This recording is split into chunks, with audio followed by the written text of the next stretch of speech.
Assalamualaikum warahmatullahi wabarakatuh. Waalaikumsalam warahmatullahi wabarakatuh. Alhamdulillahirabbil alamin. Wassalatu wassalamu ala asyrafil anbiya'i wal mursalin wa ala alihi washabihi ajmain. Amma ba'du. Pertama-tama, marilah sama-sama kita panjatkan puji syukur atas kehadirat Allah Subhanahu wa taala yang telah memberikan kita kesehatan dan umur yang panjang sehingga kita dapat mengikuti proses perkuliahan pada pagi hari ini.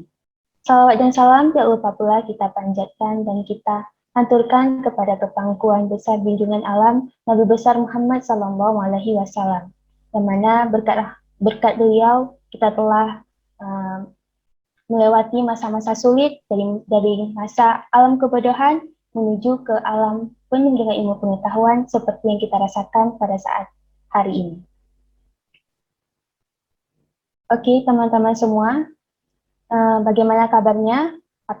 Saya harap teman-teman semua dalam keadaan sehat walafiat, serta bisa mengikuti proses perkuliahan pada pagi hari ini dengan seksama dan bisa menyimak paparan dari materi yang akan kami sampaikan pada pagi hari ini, sehingga bisa bermanfaat bagi diri sendiri dan juga bagi keberlangsungan perkuliahan kita untuk ke depannya. Sebelum itu, perkenalkan, kami dari kelompok 3, dengan saya sendiri, Rita Pertiwi, bersama dengan dua rekan saya, yaitu Putri Rahmasari dan Suci Ramadhani. Pada kesempatan kali ini, kami akan membahas salah satu materi mata kuliah psikologi pendidikan yang diampu oleh Ibu Jamila Aini Nasution, SPD MPD. Adapun materi yang akan kami paparkan pada kesempatan kali ini yaitu mengenai konsep diri. Nah, pasti teman-teman semua bertanya, apa sih? Kenapa kita harus mempelajari konsep diri? Apa kegunaannya dan apa implikasinya dalam dunia pendidikan dan kehidupan kita sehari? Nah, salah satu penentu dalam keberhasilan perkembangan diri adalah konsep diri. Konsep diri adalah suatu bagian yang penting dalam setiap pembicaraan tentang kepribadian manusia. Konsep diri menggambarkan sifat yang unik pada manusia, sehingga dapat digunakan untuk membedakan manusia dari makhluk hidup lainnya. Konsep diri belum dimiliki oleh seseorang individu saat seorang individu itu dilahirkan, tetapi dipelajari dari pengalaman unik melalui eksplorasi diri sendiri, hubungan dengan orang dekat, dan berarti bagi dirinya. Nah, di sini peserta didik adalah komponen masukan dalam sistem pendidikan yang selanjutnya diproses dalam pendidikan sehingga menjadi manusia yang berkualitas sesuai dengan tujuan pendidikan nasional. Sebagai seorang guru, memiliki pengetahuan mengenai perkembangan peserta didik sangatlah diperlukan karena nantinya guru akan berperan dalam pembentukan karakter anak terlepas dari peranan orang tuanya. Guru juga memainkan peranan untuk mampu memahami setiap tingkah laku peserta didik, baik dari sisi positif maupun negatif, dan dituntut untuk mampu memahami setiap kondisi psikologi peserta didik. Oleh karena itu, teman-teman, hal inilah yang menyebabkan kita perlu memahami apa itu konsep diri. Sebagai motivasi, konsep diri itu sangat erat kaitannya dengan kehidupan kita. Nah, karena dengan konsep diri, kita akan menjadi dan tumbuh kita akan tumbuh dan berkembang sesuai dengan yang seharusnya. Jika kita salah memilih konsep diri, maka kehidupan kita akan menjadi kehidupan yang menyeleweng dari aturan-aturan yang telah disepakati dalam masyarakat, dari aturan-aturan yang baik. Tapi jika kita memiliki konsep diri yang baik, maka kehidupan kita pun akan selaras dengan kehidupan dan norma-norma yang berlaku di dalam kehidupan bermasyarakat maupun bagi kehidupan pribadi kita, dari hati nurani, dari pikiran, dan lain sebagainya. Nah, pada kesempatan kali ini, ada 6 subbab materi yang akan kami paparkan, yaitu mengenai definisi konsep diri, fakta-fakta yang mempengaruhi konsep diri, pembagian konsep diri positif dan negatif, mengembangkan perkembangan konsep diri, pengaruh konsep diri terhadap prestasi. Adapun tujuan-tujuan dari proses mempelajari materi konsep diri ini yaitu untuk mengetahui apa itu definisi dari konsep diri. Yang kedua, untuk mengetahui faktor-faktor yang mempengaruhi konsep diri. Yang ketiga, untuk mengetahui pembagian dari konsep diri. Apa aja pembagian dari konsep diri. Yang keempat, untuk mengetahui apa itu konsep diri positif dan apa itu konsep diri negatif. Bagaimana bentuk-bentuknya, bagaimana perbedaannya yang mendasar bagi kehidupan kita. Yang kelima, itu mengetahui upaya yang dapat dilakukan untuk mengembangkan perkembangan konsep diri. Apa aja upaya yang bisa kita kembangkan, yang bisa kita lakukan agar konsep diri kita bisa berkembang, tidak monoton dan tidak sampai kepada konsep-konsep diri yang buruk dan tidak berkualitas dan tidak bermanfaat bagi kehidupan kita. Dan yang keenam itu untuk mengetahui pengaruh konsep diri terhadap prestasi. Nah, bagaimana pengaruh konsep diri terhadap prestasi kita akan bahas di sini. Bagaimana implementasinya dan apa hubungan prestasi dengan konsep diri. Baiklah, untuk pembahasan yang pertama akan saya paparkan, yaitu mengenai submateri definisi konsep diri. Menurut Calhoun dan Acapella, konsep diri didefinisikan sebagai pandangan seseorang mengenai dirinya sendiri, yang terdiri dari 3 dimensi, yaitu pengetahuan diri, penghargaan diri, dan penilaian diri. Hal ini selaras dengan definisi konsep diri, yang menyatakan bahwa konsep diri merupakan komponen dari diri seseorang, yang saling berkaitan secara keseluruhan, yang menggambarkan siapa dirinya. Gambaran tersebut di dalam ilmu psikologi disebut sebagai konsep diri atau self-concept yang mempengaruhi afeksi serta motivasi seseorang.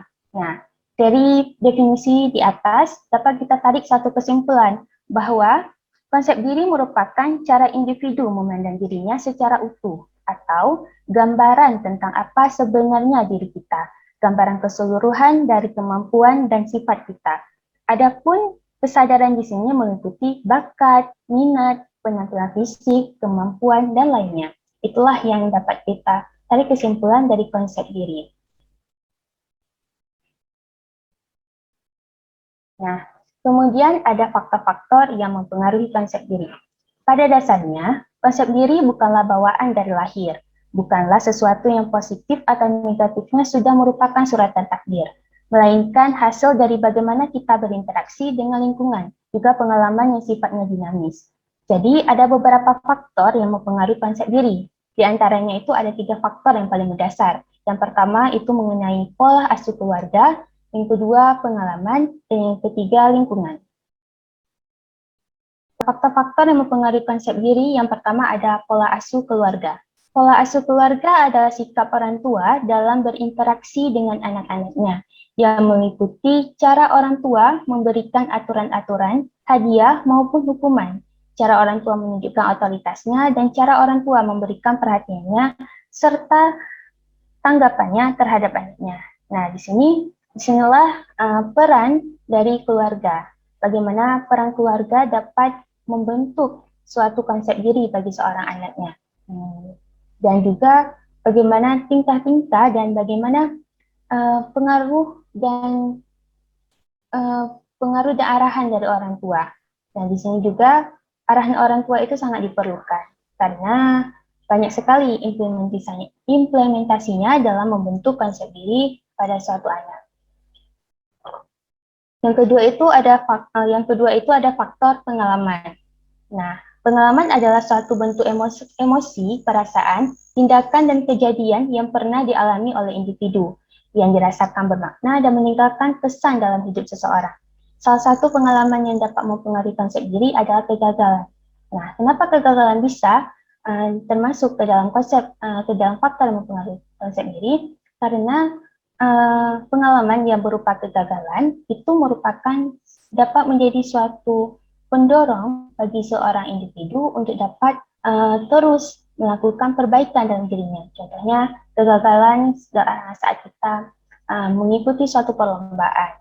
Nah, dari situ saat kita mengalami suatu kegagalan, di situ timbul perasaan, timbul rasa untuk dapat memperbaiki diri lebih baik lagi. Rajin belajar, rajin untuk segala hal yang dapat membantu kita dalam mengembangkan diri dan mendapatkan hasil yang terbaik, sehingga saat kita mengikuti lagi suatu perlombaan ataupun ajang, kita dapat meraih suatu kemenangan. Namun mungkin bukan kemenangan juara, tetapi kemenangan dalam hal dapat lebih baik lagi dari sebelumnya. Yang ketiga itu pengaruh faktornya itu ada faktor lingkungan, di mana manusia tumbuh dan berkembang di dalam lingkungannya. Lingkungan tidak dapat dipisahkan dari manusia. Lingkungan selalu mengitari manusia dari waktu ke waktu, dari lahir bahkan sampai meninggalnya. Sehingga antara manusia dan lingkungannya terdapat hubungan timbal balik, di mana lingkungan mempengaruhi manusia, dan untuk sebaliknya, manusia juga mempengaruhi lingkungannya. Nah, di sini dapat diambil kesimpulan bagaimana suatu lingkungan dapat mempengaruhi konsep diri dari seseorang. Lingkungan yang baik itu pastinya dikelilingi oleh orang-orang yang juga memiliki pengaruh yang baik. Kemudian bagaimana lingkungan di sekitar kita, lingkungan-lingkungan yang memberikan kita suatu gambaran dan konsep dari diri yang lebih baik lagi.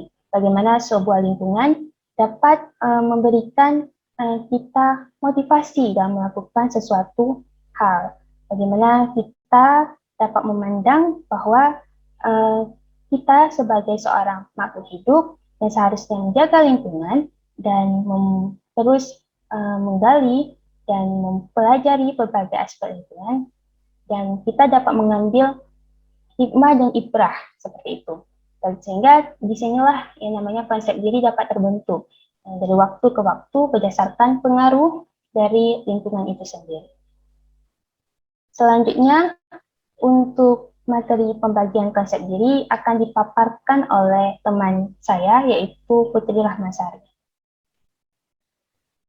Baik, terima kasih moderator. Saya akan melanjutkan materi tentang pembagian konsep diri.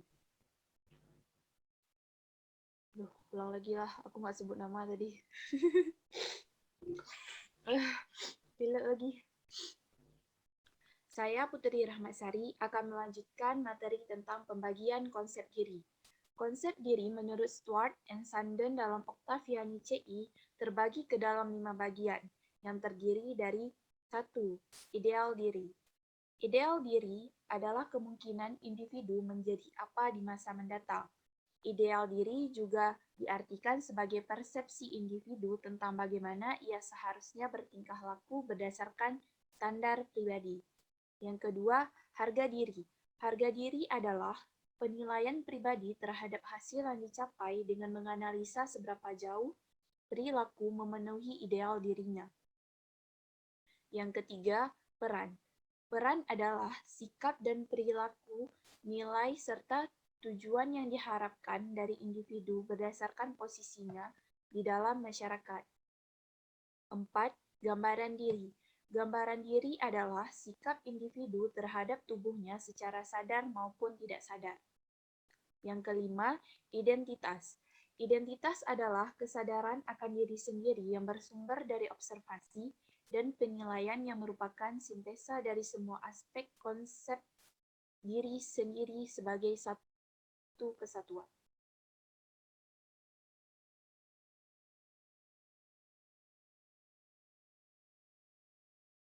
Selanjutnya, yaitu materi konsep diri positif dan negatif. 1. Konsep diri positif. Konsep diri positif adalah penilaian terhadap dirinya dengan baik. Individu yang memiliki konsep diri yang positif dapat memberikan realita tentang keadaan dirinya dan melakukan penilaian positif serta menerima dirinya apa adanya. Contohnya adalah percaya atas kemampuan dalam mengatasi masalah yang dihadapinya, percaya diri terhadap pujian yang diberikan, merasa sama dengan orang lain, dapat memperbaiki dirinya sendiri menjadi yang lebih umum, dan menyadari bahwa perilaku dan sikap yang dimiliki tidak sepenuhnya disenangi oleh orang lain. Yang kedua yaitu konsep diri negatif. Byrne mengemukakan bahwa konsep diri negatif sama dengan evaluasi diri yang buruk, membenci diri, perasaan rendah diri, dan tiadanya perasaan menghargai pribadi dan penerimaan diri. Orang yang tidak menerima dirinya sendiri cenderung tidak menerima orang lain. Contohnya adalah mudah marah terhadap kritikan yang diberikan kepadanya, suka dipuji yang dapat menunjang harga dirinya sehingga menjadi pusat perhatian, merasa orang lain adalah musuh, merasa dirinya tidak diperhatikan dan disenangi oleh orang lain, suka mengeluh dan meremehkan orang lain, tidak suka melihat kelebihan orang lain, pesimis dalam kompetisi, dan merasa tidak percaya diri jika berkompetisi dengan orang lain.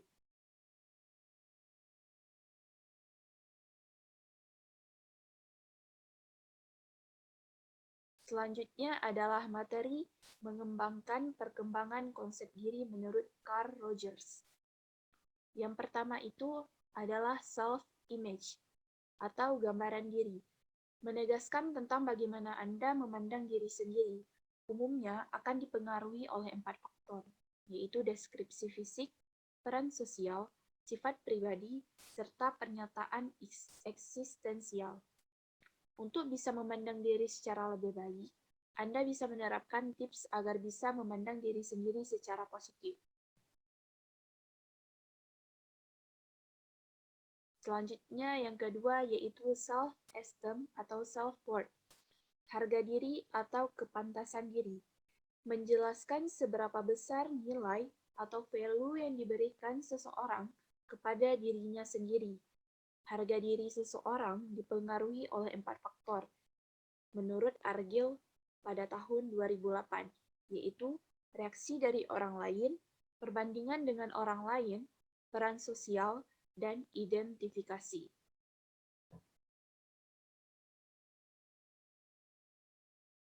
Yang ketiga yaitu ideal self atau gambaran diri yang ideal.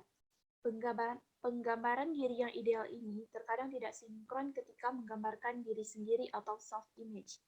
Tinggi rendahnya harga diri seseorang akan terpengaruh dari cara mereka membandingkan gambaran diri sendiri. Untuk materi selanjutnya akan dilanjutkan oleh teman saya yaitu Suci Ramadhani. Baik, saya Suci Ramadhani akan melanjutkan materi kami yaitu mengembangkan perkembangan konsep diri menurut Verdeber. Yang pertama, self-appraisal. Istilah ini menunjukkan suatu pandangan yang menjadikan diri sendiri sebagai objek di dalam komunikasi atau dengan kata lain adalah kesan terhadap diri sendiri. Yang kedua, reaction and response of other. Apa yang ada pada diri kita dievaluasikan oleh orang lain melalui interaksi kita dengan orang tersebut dan evaluasi masing-masing individu mempengaruhi perkembangan konsep diri individu yang bersangkutan. Yang ketiga, yaitu reference group. Konsep diri individu juga terbentuk dari adanya kelompok yang bercirikan individu terkelompok dalam suatu kelompok yang diinginkan. Jadi, cara kita menilai diri kita merupakan bagian dari fungsi kita dievaluasi oleh kelompok rujukan. Yang keempat, berpikir positif. Hakikatnya, segala sesuatu bergantung kepada cara kita memandang baik terhadap persoalan maupun terhadap seseorang. Artinya, mengendalikan pikiran itu hal yang utama dilakukan ketika pikiran itu mulai menyesatkan jiwa dan raga. Yang kelima, jangan memusuhi diri sendiri. Memiliki sikap yang menyalahkan diri sendiri secara berlebihan merupakan pertanda bahwa ada permusuhan dengan kenyataan diri yang pada akhirnya akan menimbulkan konsep diri yang negatif. Yang keenam, rules you play role taking. Adanya peran juga memiliki pengaruh terhadap konsep diri. Aspek peran yang kita mainkan akan mempengaruhi konsep diri individu. Peran yang individu mainkan itu adalah hasil dari sistem nilai individu. Pengaruh konsep diri terhadap prestasi. Hubungan konsep diri terhadap prestasi terletak pada peranan konsep diri yang menjadikan seseorang melakukan suatu perbuatan tertentu, sehingga konsep diri sangat dibutuhkan dalam membentuk kepribadian seseorang. Pengaruh yang ditunjukkan di antara lain, meningkatkan motivasi, meningkatkan rasa percaya diri, menjadikan seseorang memahami dirinya, baik kelebihan maupun kekurangannya, memudahkan seseorang dalam belajar, menjadikan seseorang untuk berpikir positif. Kesimpulannya adalah, konsep diri sendiri adalah gambaran seseorang individu tentang dirinya secara fisik, sosial, maupun psikologi yang diperoleh melalui interaksi dengan orang lain. Prestasi belajar seseorang juga ditentukan oleh konsep diri yang dimilikinya, karena prestasi belajar adalah hasil yang dicapai oleh seorang individu setelah ia melakukan perubahan melalui proses belajar, sehingga konsep diri yang positif akan menumbuhkan prestasi belajar yang baik dan cemerlang, sedangkan konsep diri yang negatif akan menghasilkan prestasi yang buruk dalam belajar. Sekian, saya kembalikan kepada moderator. Cukup sekian paparan materi dari kami. Apabila ada kesalahan dalam kata maupun kekurangan pada materi yang kami paparkan, kami minta maaf. Wabillahi taufiq wa hidayah. Wassalamualaikum warahmatullahi wabarakatuh.